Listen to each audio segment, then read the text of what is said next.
समग्र विश्व में पालित होउछि 12तम अंतर्जातीय आर्ट ऑफ गिविंग दिवस। चलित वर्षर विषय वस्तु रही नेवर गुड अर्थात पड़ोशी सहित सुसंपर्क स्थापन करने। राजधानी भुवनेश्वर बुद्ध मंदिर में संस्कृति और संस्कृति एवं ओडिशा सचेतन नागरिक फोरम तरफ आर्ट ऑफ गिविंग दिवस पालन होइछे। एही कार्यक्रम में समाज बहु प्रतिष्ठित व्यक्ति सामिल होते। आर्ट ऑफ गिविंग प्रतिष्ठित हेले डॉक्टर अच्युत सामंत, जड़े भल शिक्षाविद, जड़े बहुत भल अध्यापक, जड़े भल दिग्दर्शक।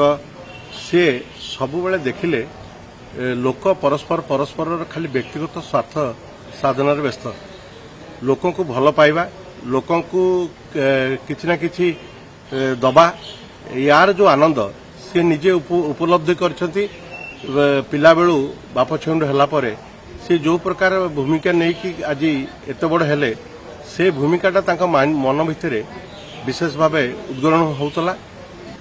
एथर थीम थिला माने पड़ोशी की भल पाओ। आमे प्राय तो पड़ोशी मान को गुरुत्व दे न थाउ एइतिपई जे पड़ोशी आमर किए आमे ताकू जानुना कि आम भितरे मतांतर मनांतर हेतिबो, किंतु पड़ोशी मानक सहित देश देश भितर हो कि राज्य राज्य भितर हो कि घर पाख पड़िशार हो जो भल पाइबार जो निर्देशन एटा ये जो थीमटा रखिचंती पड़ोशी की भल पाइबा जोटा कि एटा गोटे भल प्रसंग।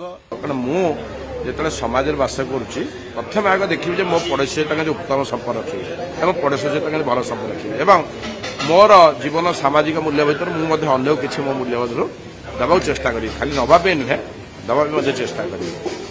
ये गोटे भल विषय आपको आम समस्ते माने भावुचे बर्तमान जीवन जीविका भितर प्रत्येक परोक्षर प्रत्यक्ष जब परम बंधु होते हैं आम पड़ोशी मो घर पाख मो साई मु जो आटमोस्फियर बंची जो आटमोस्फियर रोचे ये हूँ आम परम बंधु। ताकू केमती सुरक्षा करवा सहित भल सुसंपर्क रखा एवं जीवन मूल्यवान समय भितर आम सहित पूरा एभली भाव मिस सब प्रकार जमी नीट एंड क्लीन विषय आम कथा तेणुक ये कार्यक्रम को बहुत बहुत डॉक्टर कृतान दूसरी एभली भाव ये आर जो बलिष्ठ अवदान अच्छी समाज प्रति जो भाया रही कार्यक्रम रही सी ओडिशा को नहीं जो स्तर में पहुंचे एजुकेशन डॉक्टर आज जहाँ नहीं विश्व स्तर में पहुंचे बहुत बहुत अशेष कृतज्ञ धन्यवाद।